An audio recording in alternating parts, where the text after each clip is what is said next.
In 1993, a mid-tier NBC executive coined a marketing slogan that, decades later, still gets casually thrown around online, applied, ironically, to shows that have almost nothing in common with what it originally described.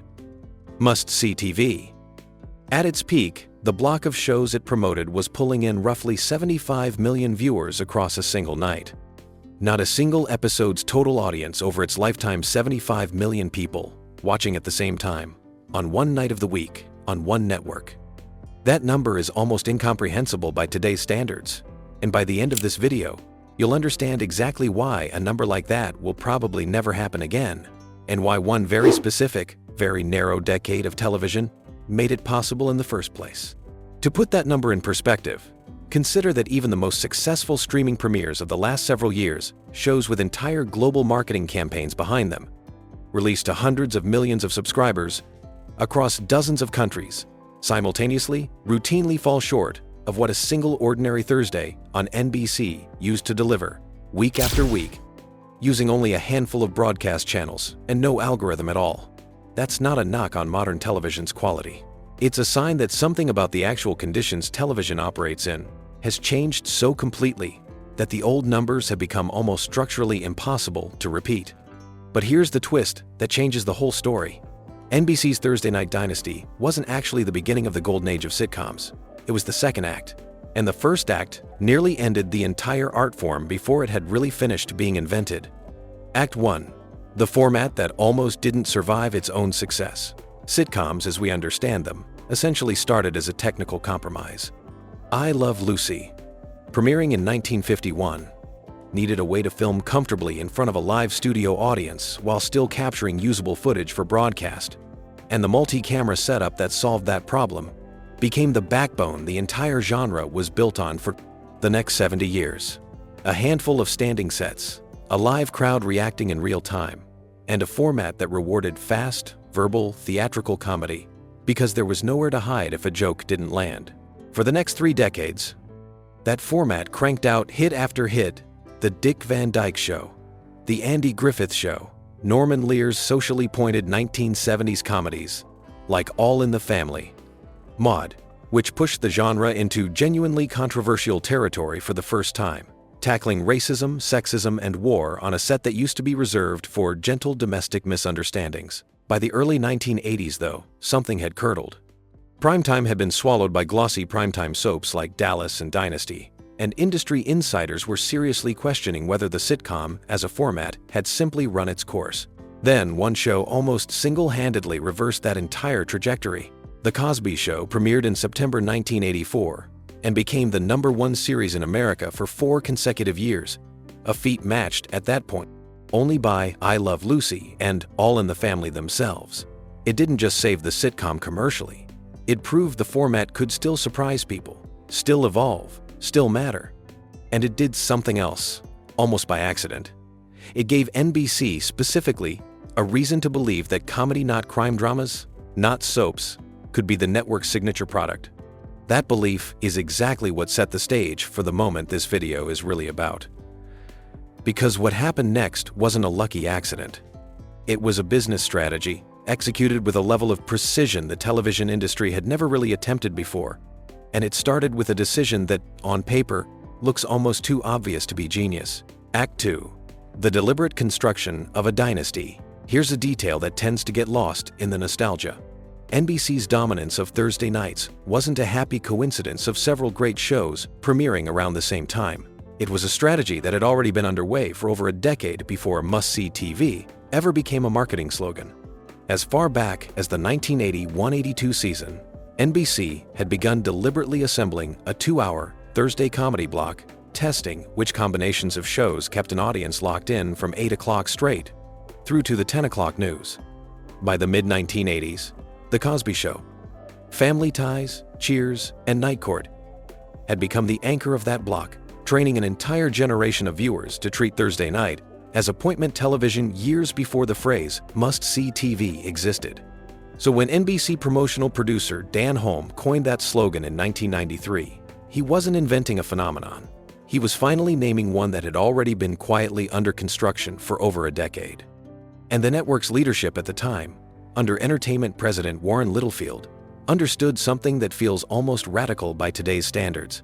Comedies built around specific, well-drawn characters, aimed at urban professionals in the 18 to 49 demographic advertisers cared most about, could be worth more to the network than nearly anything else on television, more valuable per minute than dramas, than sports, than news. Here's the part of this story that should genuinely surprise you, though, because it reveals just how fragile even the most successful television dynasty in history actually was behind the scenes. Several of the shows that would go on to define an entire decade of American comedy very nearly never made it to air at all. Warren Littlefield later revealed that Seinfeld, Cheers, and ER all came dangerously close to being canceled or reworked into oblivion before ever finding their footing, a detail that should make you deeply suspicious of the entire idea that hit shows are somehow obviously destined for greatness from the start.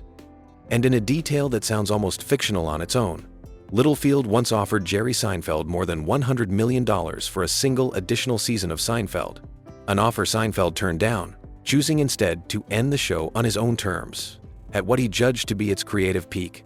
Think about what that decision actually implies. The single most bankable comedy on American television at the absolute height of its cultural dominance was worth so much money to its own network that its star could have effectively named his price indefinitely, and he said no anyway. That's almost the opposite of how entertainment usually behaves, which raises the question we'll come back to near the end of this video. Was the golden age of sitcoms really built on the strength of the writing and the characters, or was part of its magic simply that, for one brief stretch of television history, the people making these shows were willing to walk away at their peak instead of running the format into the ground? For now, though, let's look at exactly what made the shows themselves work, because must-see TV wasn't just smart scheduling. The comedy itself was doing something genuinely different from what came before it, and from almost everything that's tried to replicate it since. Why the writing itself was different. If you go back and watch Seinfeld today, something becomes obvious almost immediately. Nobody on that show is trying to be likable. Jerry, George, Elaine, and Kramer are petty, self-absorbed, and frequently cruel to each other in small, specific ways, and the show never once apologizes for it or tries to redeem them. Famously billed by its own creators as a show about nothing, Seinfeld turned out to actually be a show about everything. The exact social irritations, unwritten rules, and daily absurdities most people experience, but never bother to articulate out loud. Across 9 seasons, the show simply refused to teach anyone a lesson, refused to insist its characters grow, and audiences responded precisely because they recognized something honest in that refusal. Frasier, airing in the same era, took the opposite approach and made it work just as well, a genuinely erudite, wordplay-heavy comedy about a pompous radio psychiatrist who can solve everyone's problems except his own, built on some of the most tightly constructed farce writing American television has ever produced. And Friends, premiering the same month as ER in September 1994, did something neither of those shows attempted. It built its entire appeal around the warmth of its ensemble. 6 people who felt less like actors playing characters and more like an actual lived-in friend group audiences wanted to spend time with every single week. Here's the detail that ties all 3 of these approaches together. Despite how different they sound on paper, every one of them was fundamentally a show about human pettiness, human neurosis, and human ordinariness, dressed up in different comedic clothing. None of them were about grand plots. None of them needed you to have seen last week's episode to understand this week's. You could drop into any random episode of any of these shows and walk away with a complete, satisfying story, a structural choice that feels almost quaint now, in an era where television assumes you're going to binge an entire season in a single weekend. That structural simplicity wasn't a limitation either. It was arguably the entire secret, because it made every single one of these shows endlessly, effortlessly rewatchable. No serialized plot to keep straight, no dense mythology to remember, just familiar characters navigating small, relatable situations, which is exactly why these same episodes are still generating enormous streaming numbers decades later, long after their original network runs ended. There's a small, almost bizarre piece of trivia from this era that captures just how tightly woven these shows were into each other's DNA. and into the country's shared attention better than any ratings figure could. On a single night in November 1994, 3 of the 4 sitcoms airing back-to-back on NBC's Thursday lineup all happened to build an episode around the exact same premise: a citywide blackout. Mad About You had its lead character accidentally trigger it while trying to steal cable. Friends used it to trap Chandler in an ATM vestibule with a supermodel. A third show closed out the night with its own blackout storyline, entirely independent of the others. Nobody coordinated it. It was pure coincidence, 3 separate writers' rooms landing on the same idea in the same week, purely because it was funny and topical. But it's a small, perfect symbol of just how tightly a single night of network television used to bind an entire country's sense of humor together, whether the show's meant to or not. But there's a much colder, much more structural reason this entire era was even possible in the first place. And it has almost nothing to do with the quality of the writing at all. The economics nobody talks about. Here's a thought experiment worth sitting with. Why doesn't must-see TV exist anymore in any real sense? It's not because television forgot how to write good characters. It's because the entire economic and technological environment that made a 7.5 million person Thursday night even possible has completely disappeared, and it's never coming back. In the early 1990s, there were only a handful of channels most American households could realistically access. No streaming alternative competing for that same hour, and no second screen pulling anyone's attention away mid-episode. If you wanted to watch television on a Thursday night, you were choosing between a small handful of options, and NBC had spent over a decade deliberately building the single most attractive one. That's not a coincidence of great writing lining up all at once. It's what happens when a captive audience with limited choices gets handed a genuinely well-crafted product, night after night, for years. Multi-camera sitcoms, the format nearly every golden age hit was built on, also depended on something the industry has since largely abandoned: long seasons, 20-plus episodes at a time, produced cheaply enough that even a modest hit could turn a profit through advertising, and eventually make even more money through syndication reruns for years afterward. That economic model rewarded exactly the kind of low-stakes, character-driven, standalone episode comedy Seinfeld and Frasier specialized in, because a show needed to survive being watched out of order, rerun endlessly, and remain funny to someone stumbling onto a random episode at 4 in the afternoon a decade later. Consider just how enormous the numbers this system could still produce were, even as it was beginning to wind down.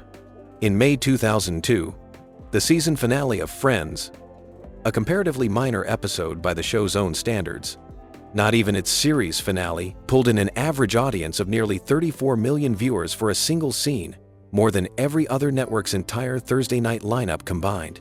That's a number modern television simply doesn't produce anymore for anything short of a Super Bowl broadcast. And it happened for a sitcom on an ordinary Thursday, competing against exactly the same handful of channels every other American household could also access. Streaming blew up nearly every piece of that model. Shorter seasons, algorithm-driven recommendations instead of a fixed weekly time slot, an audience fragmented across dozens of platforms instead of gathered around 4 broadcast networks, all of it working directly against the specific conditions that let must-see TV dominate a single night the way it did. It's not that nobody today could write a character as sharp as George Costanza. It's that even if they did, there's no longer a single Thursday night for 75 million people to discover him at the same time. Which brings us back to the question we set aside earlier: was the golden age of sitcoms really about the writing? Or was it about something far more fragile and circumstantial than that? So what actually made it golden? Here's the honest answer. And it's a little more complicated than the shows were funnier back then. The golden age of sitcoms wasn't golden because talent mysteriously clustered together in one decade and then vanished afterward. It was golden because 3 separate things happened to align at exactly the same moment, in a way that's genuinely difficult to recreate. A network willing to spend over a decade deliberately building a dynasty, instead of chasing quick wins, a creative environment that still rewarded standalone and character-driven writing because reruns and long seasons demanded it, and a media landscape narrow enough that an entire country really could watch the same joke land at the same second. Take away any one of those 3 ingredients, and you don't get must-see TV. You get a very good show, on a fragmented platform, watched by a devoted but comparatively small audience which, not coincidentally, describes almost every acclaimed comedy made in the 20 years since. So, here's the question worth leaving you with, because nobody in the television industry has really answered it. Jerry Seinfeld turned down what may have been the largest single-season offer in television history because he believed the show had already reached its peak, and further episodes would only cheapen it. If an entire era of television operated on that same instinct, quitting while something is still great, rather than stretching it until it collapses under its own weight, is it possible the golden age of sitcoms didn't actually end because audiences got bored? Or because writers got worse? Maybe it ended, at least in part, because the people making it understood something the industry since has mostly forgotten, that the surest way to kill something golden is refusing to ever let it end. To ever let it end. To ever